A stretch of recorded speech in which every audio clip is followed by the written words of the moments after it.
Et Dieu, j'espère sincèrement qu'il vous bénira encore ce soir. Alors, qu'est-ce que nous avons à dire ce soir? Quelle est l'exhortation que le Christ nous met dans ce soir? Je disais que notre thème, c'est l'âge des ténèbres, mais spécifiquement le comportement des ténèbres voilées. Pourquoi parler de ces choses? Tout simplement parce que nous sommes dans une année déclarée, une année sombre, une année encerclée par les puissances des forces des ténèbres. Et dernièrement, nous avons parlé en long et en large sur l'âge des ténèbres. Disons que ce sera dans cette époque où la parole se ferait rare, où la fausseté sera dévoilée, où beaucoup de personnes vont perdre leur âme. On avait parlé des personnes qui vont abandonner la foi pour se tourner vers les doctrines des démons, les scandales dans les églises, etc., etc. Alléluia. Donc nous parlerons de l'âge des ténèbres selon la Bible. L'âge des ténèbres, le comportement voilé, des ténèbres voilées. Luc chapitre 8, verset 17. La Bible dit ceci. Or, ce qui est caché sera dévoilé et ce qui est secret sera connu. Luc chapitre 8, verset 17. Ce qui est caché sera dévoilé et ce qui est secret sera connu. Nous rentrons dans un âge où vous pouvez vous évincer, à vous battre, à cacher vos péchés, à cacher vos méfaits, à cacher ce que vous avez à cacher. Nous sommes dans l'âge où la lumière et les ténèbres se confronteront. Nous avons partagé dernièrement le soir la guerre des étoiles. Toi qui n'as pas aussi suivi cette prédication, jette-la sur YouTube. Tu vas retrouver cette belle prédication qui est liée à cet bel enseignement qu'on appelle par la guerre des étoiles. Et cette guerre des étoiles est l'effet même de l'âge des ténèbres. Une guerre entre la lumière et les ténèbres. Et tout ce qui était caché par les ténèbres sera dévoilé par la lumière. La lumière rendra clair les choses, les comportements et les vices cachés. Comprendre l'âge des ténèbres selon la Bible. Vous savez, dans les Écritures, les ténèbres ne sont pas seulement l'absence de lumière, mais un système spirituel, moral, intellectuel qui agit souvent de manière voilée, subtile et très trompeuse. Parce que beaucoup pensent que quand on parle que des ténèbres, c'est l'épée. Non, vous devez d'abord comprendre que les ténèbres en soi est une moralité, les ténèbres en soi est une spiritualité, les ténèbres en soi est une forme d'intellectualisme. Alléluia. Dans l'âge des ténèbres, bien-aimés, nous verrons cette citation de Ésaïe chapitre 60, verset 2, qui disait « Les ténèbres couvrirent la terre et l'obscurité les peuples. » Les ténèbres ont couvert la terre et l'obscurité les peuples. L'âge des ténèbres n'est pas seulement une période chronologique, mais un état spirituel collectif où la vérité est masquée, relativisée ou inversée. Je réponds. L'âge des ténèbres n'est pas seulement une période chronologique, mais un état spirituel collectif où la vérité est masquée et relativisée ou inversée. À cause de son augmentation et de son apogée, les gens, les fils des ténèbres, voudront faire le tout de faire passer le mensonge pour la vérité et la vérité pour mensonge. Voilà pourquoi les porte-paroles du monde des ténèbres, les faux prophètes, les faux pasteurs, les faux oins de l'évangile ont commencé à colporter la fausse évangile qui a beaucoup mené des gens à la perdition et poussé beaucoup à quitter l'église. Alors ce n'était pas ça, le vrai enseignement selon la saine doctrine. Alors bien aimé, quelle est la nature des ténèbres voilées?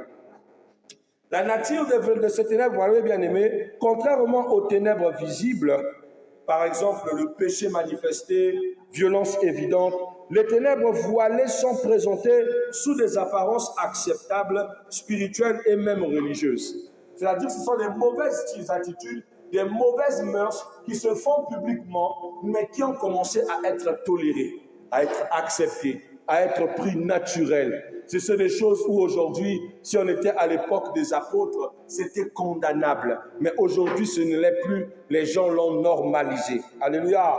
C'est ce que la Bible nous incite sous l'apparence du diable dans 2 Corinthiens chapitre 11, verset 14, où la Bible dit « Satan lui-même se déguise en ange de lumière ». il se cache, mais en réalité, c'est un ange des ténèbres, c'est un astre du ténèbre. Alléluia. La caractéristique majeure, c'est laquelle?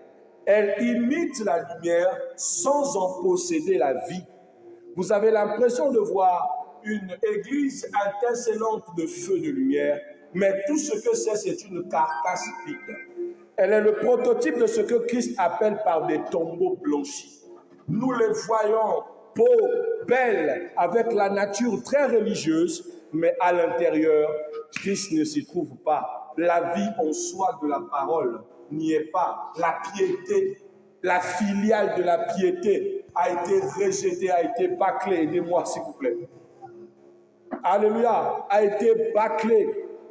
Un comportement qui éloigne beaucoup du divin. Malheureusement, beaucoup se sont éloignés et beaucoup n'arrivent plus à discerner le bien du mal. Et pourtant, bien aimé, à l'âge des ténèbres, le mal est clair, lucide. C'est-à-dire que ce n'est pas une chose qui est difficile à cerner. Ce n'est juste que nous avons commencé à apprendre à fermer les yeux sur ce qui est intolérable, sur ce qui est inacceptable. Nous avons vécu une scène sur Pointe-Noire. Je ne cite pas l'église et le courant de l'église, mais c'est une église où le pasteur a synthétisé, c'est-à-dire a engrossé toutes les filles de l'église, toutes les jeunes filles de l'église. Ça a dû même fermer, ça fait scandale sous la presse, dans les chaînes de Pointe-Noire, il y a de cela 2 ans passés. Alléluia. Mais vous savez pourquoi il est arrivé à faire du mal à tant de filles? Ne pensez-vous pas que chacune de ces filles pouvait venir se plaindre ou parler de ses méfaits? Il s'est donné un air de sainteté, un acte de bravoure, et s'est vu des acolytes. Excusez-moi de les appeler des acolytes, parce que des personnes qui participent au mal, pourquoi ne pas les appeler des acolytes? Des personnes qui ont facilité ces méfaits au lieu de le condamner. Ces mêmes personnes, c'est lesquelles? C'est l'Église elle-même, c'est les fidèles elles-mêmes, c'est le clergé, c'est-à-dire le conseil de l'Église, qui, voyant le pasteur comme Dieu, voyant le pasteur comme un suprémaciste, ils n'ont pas eu la possibilité de l'arrêter quand il était encore possible. Ils l'ont laissé perpétrer ses méfaits et il a continué à faire des méfaits et encore et encore. Le mal était flagrant devant ses yeux, mais bien aimé, le mal, comme il s'est repaît de la sainteté, quand il prêche, on dirait un ange, mais sa vie ne témoigne pas son enseignement. Alléluia. Donc, ils imitent la lumière sans en posséder la vie. Elle parle de paix sans justice. Elle enseigne la tolérance en rejetant la vérité. Elle prêche l'amour sans repentance. Voilà comment ces églises sont. Ils ont masqué la lumière. Ils ont fait passer les ténèbres pour la lumière. Et le comportement de ces ténèbres dévoilées, bien aimés, sont très pertinents. Parce qu'elles sont lesquelles? Nous avons plusieurs que nous allons citer. Ce que nous devons savoir, c'est que les ténèbres voilées, elles embrouillent le discernement spirituel. Vous allez trouver des gens qui sont toutefois dans les églises. Ces mêmes églises, on pratique le même programme, même année, le même esprit qu'on cherche chaque année, mais qui ne t'apporte toujours aucune délivrance. Mais je ne sais pas de manière comment ils font, mais ce qui est sûr, c'est que tu te répondras toi-même à reprendre le même programme au moins 6 fois la même année, ou encore au moins 2 fois chaque année. Et on va te dire que non, de temps en temps, il faut toujours le renouveler. J'ai entendu dire que les liens de famille est un lien intrinsèque qui se renouvelle. La Bible nous dit ceci. Si le Christ vous libère, alors vous serez quoi? La Bible dit réellement libre. La Bible ne dit pas vous serez libre seulement. Il parle de réellement libre. Ou la Bible est vraie ou la Bible est fausse. Comment est-ce que c'est la même sœur et c'est la même sœur qui est toujours en train de se voir chasser les mêmes esprits démoniaques pendant 31 jours? Il y a un problème. Le problème ne vient pas de la possession de cette sœur. Elle vient de la maturité, de la croissance et de l'éducation même de l'Église elle-même. Quelque chose manque à leur esprit et le diable voit leur discernement. Parce que lorsque les ténèbres s'élèvent, mes bien-aimés, le discernement disparaît. Le livre des Psaumes, chapitre 115, le verset 5, il est écrit, « Ils ont des yeux, mais ils font quoi? Ils ne voient pas. » Ce n'est pas de leur faute. Comme la vérité est changée en ténèbres, alors les yeux ne sont plus capables de voir ce qui est bien comme de ce qui est mal, ce qui est du diable comme ce qui vient de Dieu. La deuxième des choses, c'est que bien aimé, les ténèbres inversent les valeurs. Ésaïe chapitre 5, 20 nous dit ceci. Malheur à ceux qui appellent le mal pour le bien et le bien pour le mal. Le péché devient normal, la sainteté devient extrême. J'entends des gens te dire que la sainteté c'est trop dur. Mais beaucoup d'enseignements vont dans l'hyper-grâce. Le temps de vous dire que non, vous n'avez pas besoin de faire ou d'être saint, de ne pas se présenter saint. Nous redéfinissons la sainteté. Bien aimé, même si vous redéfinissez la sainteté 1000 fois, elle ne s'éloigne pas de la pureté. Même si vous redéfinissez la sainteté 10 000 fois, elle ne s'éloigne pas de l'honnêteté. Elle ne s'éloigne pas de la mise à part pour le Seigneur. Ils font passer la sainteté comme pour quelque chose de sexuellement transmissible, comme quelque chose qu'on peut impacter avec quelqu'un. Lorsque la sainteté est le résultat d'un prix que moi, Christ, je n'ai pas payé, qu'aucun pasteur n'a su payer. Parce que la Bible dit, ils seront mon peuple. Et on l'appellera peuple saint. Ce n'est pas un peuple saint à cause de mon enseignement, ni à cause de mes œuvres, mais à cause de la sainte parole de Dieu. Alléluia. Alléluia. Troisième des choses, bien aimés, elle utilise la religion sans la puissance. Et vous le remarquerez. Des églises en question, pleines de chaînes, beaucoup de prédications à scandale que d'impact puissant de miracles. Je peux répéter? Plein de scandales, de prédications scandaleuses. Mais l'impact de la puissance est zéro. Et aujourd'hui, les gens confondent les vraies délivrances qu'on voyait dans la parole et qu'on a vues chez les anciens. Avec quoi? Avec la prophétie. Qui vous a dit que la prophétie est une démonstration de la puissance de Dieu? Vous connaissez l'ombre de Pierre? La Bible dit que l'ombre de Pierre ressuscitait les morts. L'ombre de Pierre guérissait les malades. Quand on parle de démonstration de puissance, sérieusement, quand je vois, et quand nous voyons ce qui est médiatisé, bien aimé, moi je n'en vois pas. Or, la Bible dit que la parole ne concourt pas qu'à des simples fables, mais surtout à la démonstration de la puissance de Dieu. Ça veut dire qu'un ministère qui vient de Dieu doit démontrer la puissance. Le témoignage et le partage de ce ministère. On ne peut pas parler de ce ministère sans pourtant parler de la puissance du Dieu qui est caché derrière cette parole. Mais au lieu de voir la puissance, on voit les habits, on voit la forme, on voit la grandeur de l'église. On voit la somptuosité, on voit les restaurations. On voit même quoi? On voit les dons. On voit les partages. On voit les scandales. On voit des prédications qui dépassent l'entendement.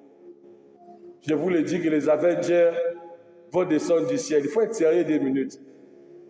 Oh, les extraterrestres descendront du ciel. Il faut que vous compreniez qu'il y a un problème qui va avec l'Église. Où vous voyez des gens se déchirer sur la chair. L'amour est devenu plus qu'un slogan qu'une vie. Alléluia. C'est l'âge des ténèbres. Les gens y suivent et adhèrent, mais beaucoup se voilent. Tout un ministère où le dimanche, on ne prêche que sous le mariage et les qualités des hommes et des femmes qu'il faut avoir. Qu'est-ce qui ne va pas avec vous? Jésus arrive bientôt et vous, c'est le choix de l'épouse qui vous intéresse. La Bible dit malheur à la femme enceinte et malheur à celle qui est en train d'allaiter. Mais est-ce que vous savez que c'est un état spirituel? Ça ne veut pas dire qu'on parle de femme enceinte. Femme enceinte, c'est celle qui n'a pas encore porté la révélation. C'est-à-dire qui n'a pas encore révélé sa révélation. La Bible dit dans le livre de Romains, chapitre 8, le verset 21, il dit, le monde attend avec un ardent désir la révélation du Fils de Dieu. Conformément à Apocalypse, chapitre 12, où les fils de la lumière se sont révélés et ils ont vaincu le diable à cause de quoi? Par la puissance du sang de l'agneau, mais surtout par la puissance de leur témoignage. Alléluia. Et le témoignage est donc la révélation dont la Bible parle dans le temps de Matthieu 24. C'est-à-dire, malheur à celle dont la révélation ne sera pas encore mise en évidence. Et malheur à celui qui continue d'allaiter ou celui qui allaite. Ces deux paradoxes sont importants. Celui qui allaite peut être un enseignant, mais qui continue à donner des choses qui ne maturent pas la génération. Oh my God. Ça veut dire qu'il est en train d'endormir la génération au lieu de l'éveiller. Il le garde dans les ténèbres et l'empêche d'immerger. Quelqu'un m'entend? La deuxième contrepartie, celui qui allaite. Celui qui allaite, bien aimé, n'a pas les dispositions pour pouvoir refléter la lumière. N'est pas fils de lumière qui dit que je suis lumière. Un fils de lumière, celui qui vit et qui connaît la lumière.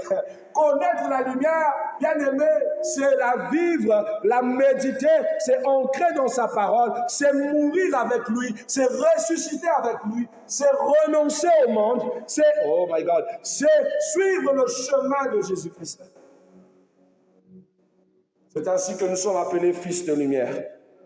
C'est ainsi que nous sommes lumière. Alléluia. La quatrième des choses, bien aimé. Plutôt dans la troisième des choses, beaucoup de rituels, peu de transformation. On a fait une église, notre église, un temps ritualisé. On voit les pasteurs avec des toges. Les mêmes qui critiquaient les catholiques hier sont eux-mêmes qui saignent les vêtements sacerdotal catholiques jusqu'au bâton papal. Je ne sais pas qu'est-ce qui ne va pas avec cette génération. Ils sont fiers, ils appellent ça tenue sacerdotale. Allez me montrer la tenue sacerdotale de Jésus. Montrez-moi la tenue sacerdotale de Paul. Montrez-moi la tenue sacerdotale de Jacques. Montrez-moi la tenue sacerdotale des apôtres. La Bible disait qu'ils étaient des gens qu'on pouvait voir comme des simples hommes. Ils avaient l'apparence de tous les hommes du quotidien. Mais c'est eux qui partageaient une nouvelle puissante. Ça veut dire que l'évangile qu'ils partageaient n'était pas l'évangile des apparences, était l'évangile de la vie de l'esprit. Quelqu'un m'a dit, je ne croirai pas en toi si je ne te vois pas véhiculé, propre, reflétant la grandeur de ton ministère. Mais c'est la même personne qui critique encore et dit, mais ce sont vous les pasteurs qui appauvrissez les pauvres et qui vous habillez mieux, portez mieux tandis que les autres souffrent. Tu veux que je te présente quel type si tu n'as pas donné l'offrande? Hein? C'est ce que tu veux, non? C'est que le témoignage de Jésus qui doit sauver ton cœur doit passer par mon élévation, tandis que je suis un consacré à l'Église. Mon élévation donc dépendra de qui? C'est pas de toi. Dieu te bénit et toi tu me bénis et je suis béni. Ce n'est pas ça qui doit occasionner ton changement. Ce n'est pas ça qui doit donner ton âme et ton cœur à Jésus. Tu dois refléter que, bien aimé, le tribunal céleste arrive. L'âge des ténèbres est évident. Est-ce que si Jésus décide de prendre les fils de la lumière, tu en feras partie? Est-ce que tu en feras partie? C'est la question que tu dois te poser. Car, bien aimé, les ténèbres, mon petit 4, elles neutralisent la vérité par le compromis. J'aime pas le mot neutraliser, mais le mot neutraliser va à tout sa place. Son but, c'est de neutraliser la vérité par le compromis. Nous savons de base que ce qui est là est mal, mais parce qu'il nous manque de l'argent, parce qu'il nous manque un prestige, alors on fait des compromis. Je vous témoignais un jour, je suis allé à Pointe-Noire en juin dernier. Je vais à Pointe-Noire, j'ai encore des frères serviteurs qui m'ont dit, ça tombe bien, nous on aime tes compétences, on sait ce que tu vaux, on va organiser un séminaire même de 4 jours, et à la fin de ce séminaire, chacun va s'en sortir avec un petit bonus, comme ça tu rentreras à Brazzaville peut-être avec 4 à 5 millions.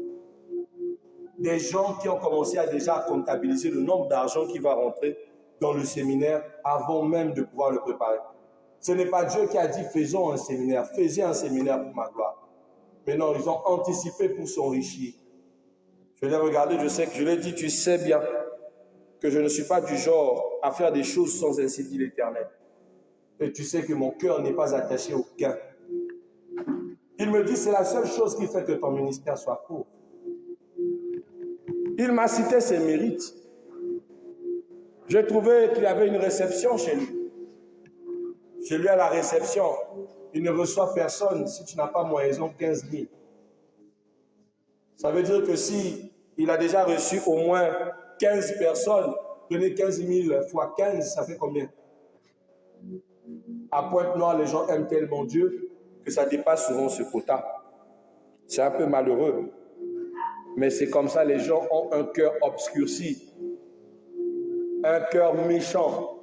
Je m'y attendais. Il y a combien de pourcents? 5%. Waouh. Les gens maintenant, le cœur obscurci, mes bien-aimés. Faire le mal, c'est tout ce qu'ils désirent, c'est tout ce qu'ils font de mieux. Ils veulent détruire, ils veulent prendre la place des autres. Ils veulent soutirer, se subtenter de la vie des autres. Vous savez, moi, je m'en souviens des grands serviteurs comme Haïti Nabala. Je n'ai jamais vu Haïti Nabala faire des demandes de fonds. Mais c'était un ministère béni, hein. Il s'était très organisé. Aujourd'hui, la grandeur d'un ministère se statue au nombre d'églises qu'il a construites, au nombre d'âmes qui affluent. Mais à l'âge des ténèbres, on va comprendre que c'est ça la vraie grandeur. Bien-aimés, écoutez bien cette prophétie.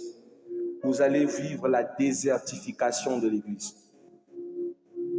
Les âmes vont fuir les églises. Beaucoup vont perdre la foi pour aller vers le diable. Et certains vont préférer rester à la maison que d'aller au culte.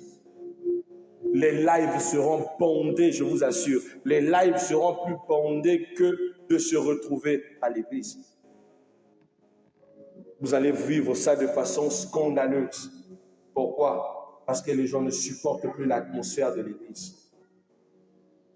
Parce que les gens pensent que la vraie église, c'est les églises qu'ils voient à la télé. Pour eux, se dit les meilleurs, ce sont ceux qui ont commencé à avoir des chaînes de diffusion. Je m'en souviens qu'avant que j'ai une chaîne YouTube, un frère m'a posé la question de savoir, papa, quel est votre nom? Quelle est votre chaîne YouTube? Combien de followers avez-vous? Et j'étais indigné, j'ai dit, waouh, si tu me quantifies à mes followers sur YouTube, aujourd'hui, ça s'est amélioré par le nom de Jésus. Ça veut dire que tu ne vas pas me suivre. Imaginez que les gens venaient à Jésus, ils posent la question de savoir, Jésus, tu as combien de followers? Je vous assure que le temps actuel devient très dangereux, mes bien-aimés. Mais c'est l'âge des ténèbres. Les gens te suivent pour le succès. Les gens te suivent pour les miracles, pour les impacts. Faites attention. Car l'âge des ténèbres, bien-aimés, a pour principe de neutraliser la vérité par le compromis. Ésaïe chapitre 59, verset 14 dit, « La vérité est tombée sur la place publique.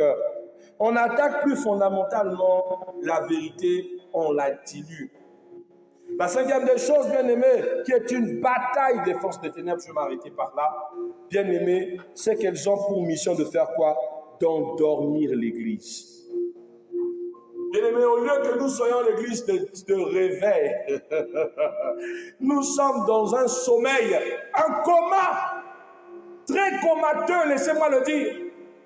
Je regarde l'église, il m'est difficile d'écouter une prédication à la télé.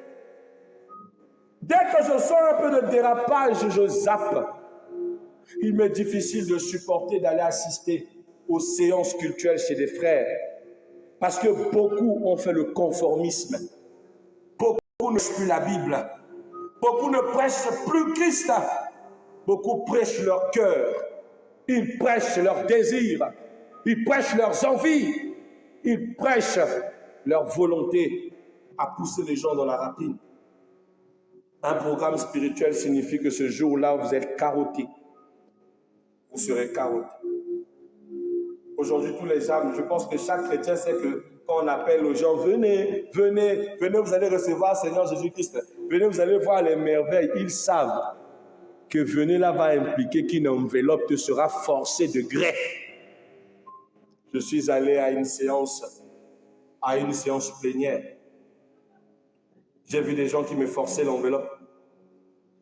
Oui, ça c'est l'enveloppe plan pour le soutien du ministère. Et ça c'est l'enveloppe plan volontaire. Bien aimé, tu as dit quoi? Volontaire. Mais pourquoi tu me forces de le prendre? Si c'est une enveloppe volontaire, pourquoi tu m'exiges que je ne peux pas partir sans prendre cette enveloppe? Oh non, c'est volontaire, mais il faut toujours insister. Où est le volontariat à l'intérieur? N'est-ce pas que l'offrande était un acte libéral? Ne puis-je pas être libre de donner à mon Dieu ou de soutenir l'œuvre de Dieu? Ça devient une punition? Ça devient une condamnation? L'Église est endormie. Jésus-Christ est assis hors l'Église, dans un écriteau sur le mur. Ici, c'est la cité de la restauration. Jésus-Christ en petit diminutif comme ça sur le mur. J'ai le temple de Jésus-Christ. Mais quand tu rentres à l'intérieur de l'église, c'est lui qui est assis sur la chaise de gloire. Un trône bien peaufiné avec une bâche banderole. Sa photo gros format avec grosse tête. Et c'est lui qui est le chef de son église.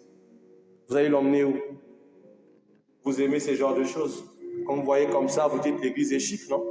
C'est beau. Les messages qui en norment. Tu vois la personne en train de faire ce qu'on appelle les allégores. Pasteur, je te parlais de ça d'ailleurs. Vous savez, les douleurs de l'enfantement, c'est... Or, quand on parlait des douleurs de Marie, ça signifiait qu'une révélation se préparait. Mon frère, Marie était enceinte. Elle souffrait des douleurs de la nativité du Christ. Arrête de nous embrouiller comme ça. Et l'église du sommeil dit amen à ces bêtises. L'église du sommeil dit amen à abracadabra. L'église du sommeil croit que les extraterrestres arrivent. L'église, oui, ne dites pas, oui. Un révérend pasteur s'est levé et a dit qu'il a vu l'arrivée des extraterrestres, des X-Men. Pardonnez-moi vraiment de dire ça, ça fait briller. Ça fait tellement mal. Et gloire à Dieu, comme Dieu ne veut pas blaguer, il n'aime pas les bêtises. Je pense le dimanche dernier ou le dimanche d'avant, il s'est raté sur la prophétie. Il était en train de prophétiser. Mon Dieu, avait emmené quelqu'un qui n'était pas bien programmé. Déconnexion totale. Il dit que le papa de Touré est décédé, mais le papa est en vie. On l'a fait dit, non, papa, il est en vie. Et il fait signe pour qu'on la dégage. Non, pourquoi vous voulez la dégager? Tu vois, ce qui est caché va être révélé. Nous sommes dans cette ère. Ténèbres doivent s'élever. Ténèbres doivent devenir pire pour que la lumière fasse quoi? Les expose. Amen. On s'arrête là pour ce soir because of le Dieu m'annonce que le pourcentage de la batterie